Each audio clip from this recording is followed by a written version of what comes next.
Oh, nggak panas banget ini. Jalan cuma 5 kilo ya. Tahan lap-lap gombal. Ini jangan ditiru ya. Masalahnya ini jalan 5 kilo kan lumayan panas ya. Ini panas. Panas, selang bawah. Panas juga. Oke.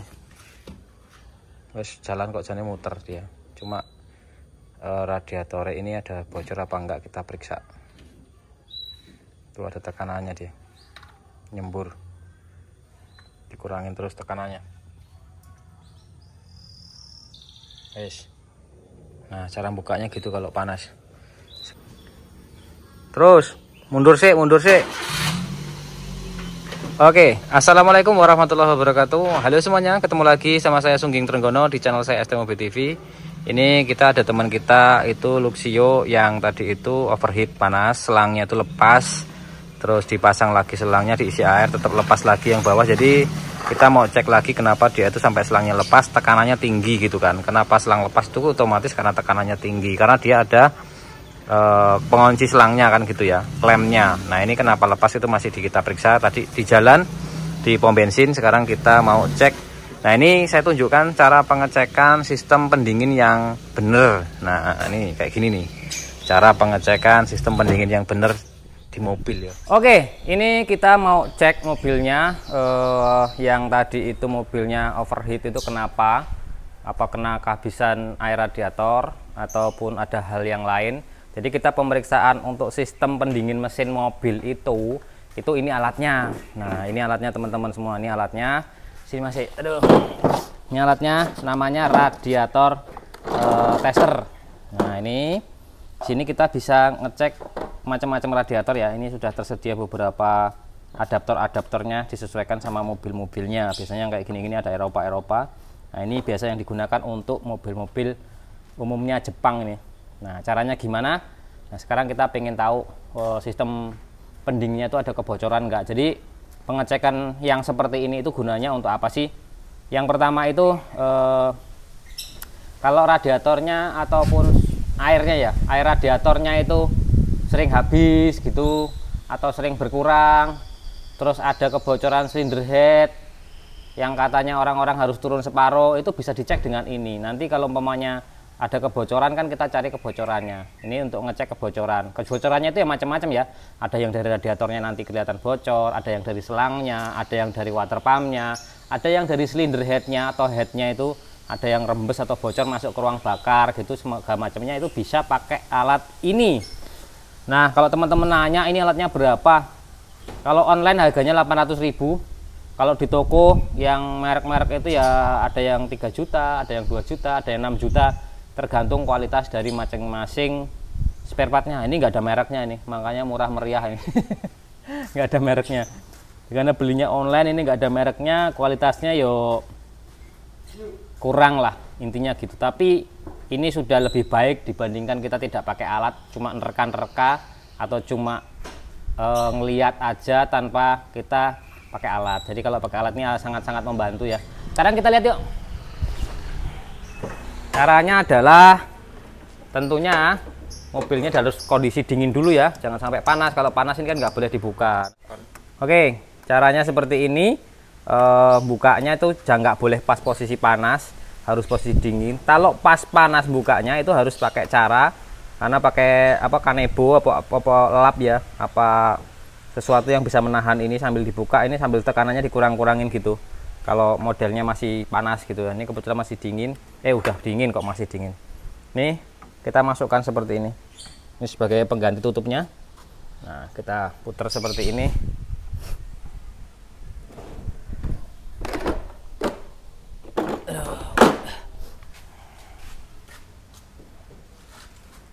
Sekarang kita pasang pompanya ini. Nah, pompanya ini ada tekanannya ya. Ini ada PSI atau bar. Nanti kita bisain 1 bar di sini.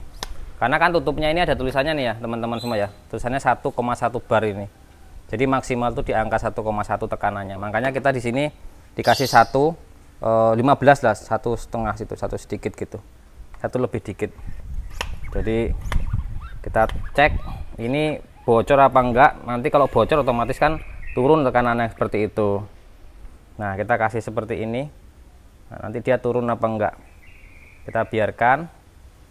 Nah, seperti ini sekitar ya 3 menit ataupun 4 menit itu nanti turun atau tidak. Nah, seperti ini ya, sambil kita ngecek ke sebagian dari komponen sistem pendingin ini, mulai dari radiatornya ini kita sawang itu apa yo? Kita lihat lah gitu, kita lihat, kita cek ada yang netes atau enggak, udah selang-selang yang apa keluar airnya apa tidak gitu ya. Sekarang kita cek bagian dalam juga ini. Nah, kita cek bagian dalam seperti ini. Ini apa tempat radiatornya, apa selang radiatornya, kemudian water pumpnya yang di sana. Ini agak gelap yo.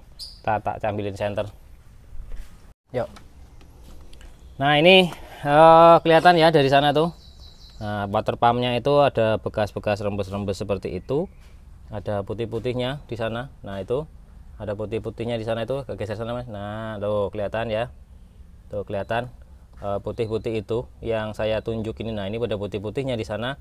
Nah, itu tuh tandanya ada kebocoran apa air sistem pendingin, karena ini pakai coolant. Jadi kelihatan kalau bekas coolant itu, kalau ada bocoran di sistem coolant itu ada apa jenis jamur-jamur gitu loh. Jamur-jamur seperti itu. Ini juga ada di sini nih, selang ini nih. Ini selang ini ada. Nah, ini kita mau cek juga nanti termostat ya. Termostat di sini kita water pumpnya nanti kita ganti, termostatnya kita cek. Gitu teman-teman semua. Jadi di alat ini itu sangat membantu ya. Yang kalau kita itu biasanya ada yang tanya dari radiator dihidupkan kok gelembung. Nah, itu katanya harus turun mesin separuh, cylinder headnya bocor, katanya kompresinya bocor. Nah, kalau seperti itu salah satu hal yang bisa kita lakukan adalah untuk mengatakan bahwasanya benar-benar harus dibongkar itu nggak cuma satu hal aja, kita perlu 2 hal yang bisa memastikan mobil itu memang perlu dibongkar. Ya pakai alat itu, kita pompa, ada kebocoran nggak? Kalau ada kebocoran, dicari kebocorannya di mana. Kalau dari radiator nggak ada yang bocor, dari selang nggak ada yang bocor, dari sambungan-sambungan klem nggak ada yang bocor, dari water pump nggak ada yang bocor, ya kalau tekanannya turun berarti ada bocor di sistem cylinder headnya. Makanya harus dibongkar separuh, mungkin dari packingnya, mungkin dari plugnya, mungkin dari apa jenenge packing cylinder head gitu. Nah, itu seperti itu teman-teman.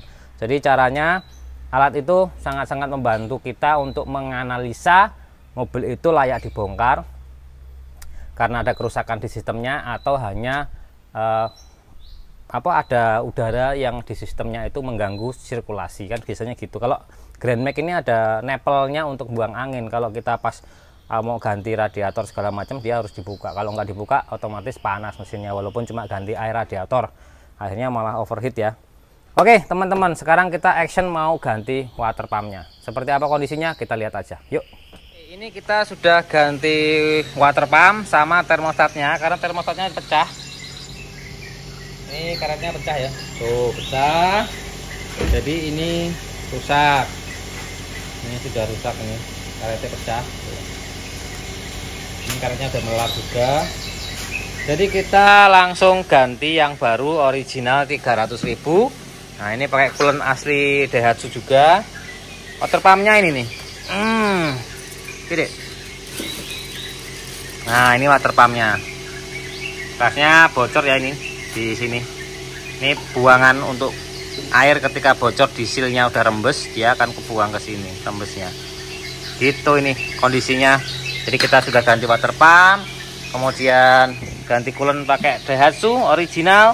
Tuh. Langsung tuang tanpa campur air Daihatsu. Terus termostat juga sudah kita ganti. Terima kasih yang sudah subscribe, like, dan komen. Semoga video ini bermanfaat. Oh iya, tak tambahin lagi ini Luxio ini 2014 apa 15 ya? 14. 2014 kemarin STNK-nya, karena kita beli spare pakai nomor number 4 ya, 4 number. Pakai tahun. Ini mesinnya belum pernah bongkaran tapi sudah mulai bocor-bocor ya. Nah, saya pengen tunjukkan begini. Ini kilometer rawatannya Daihatsu sudah 354 sekian. Nah, kalau speedo yang tertera sekarang itu sudah mencapai 356.000 kilometer. Tuh, opera jagoan tenan. Dan setirnya nih, lihat nih setirnya. Masih kenceng banget. Dan masih jeruknya agak sedikit-sedikit pecah sih, tapi masih kenceng banget. Tapi udah mulai pecah dikit-dikit. Kalau yang sebelah sini ini masih jeruk banget. Nih handle-nya udah mulai halus, tapi masih ada dikit-dikit jeruknya. Terus berikutnya lagi, pedal remnya itu masih cuma habis di pinggirnya tok dikit ya. Koplingnya juga sama itu nih ya, nih. Nah, maksud saya apa menunjukkan ini teman-teman semua, mobil ini tangan pertama kilometernya 356.000, tapi masih jeruk, ini masih rapi setirnya, itu masih segitu remnya ya. Jadi ketika nanti teman-teman mau nyari Luxio yang sininya udah setirnya udah kendor toh, terus pedal remnya udah kelihatan besinya, kilometernya masuk 150.000 kilo, ya pasti diputer kalau udah begitu. Maksud saya seperti itu. Jadi teman-teman nih, Daihatsu itu nggak jelek-jelek banget kualitasnya. Jadi ketika dia udah 350.000 kilo pun setirnya belum kendor, aslinya seperti itu ya. Jadi kalau teman-teman ngelihat yang udah kendor-kendor kok kilometer lagi 100.000, itu bisa dijamin kilometernya puteran. Mesinnya dia nggak pernah bongkaran, belum pernah bongkaran, walaupun kilometer udah 350 ribuan, tapi sudah mulai bocor-bocor ya. Tuh, inget ya teman-teman semua, kondisinya seperti itu kalau asli lo ya. Kalau asli, kita ngomongin yang asli-asli seperti ini kebetulan rekod, jadi kita bisa tahu ya kalau udah 350.000 kilo itu ternyata aslinya kalau Luxio masih kondisi baik-baik saja. Ngoten informasinya. Oke, saya akhiri. Wassalamualaikum warahmatullahi wabarakatuh. Sekarang kita mau masih bleeding air radiator biar udaranya bisa keluar full total, karena kalau dari nepel tadi sudah kita buang juga nepelnya, dari udara nepel itu sekarang kita dari sini. Oke, terima kasih. Saya akhiri. Wassalamualaikum warahmatullahi wabarakatuh.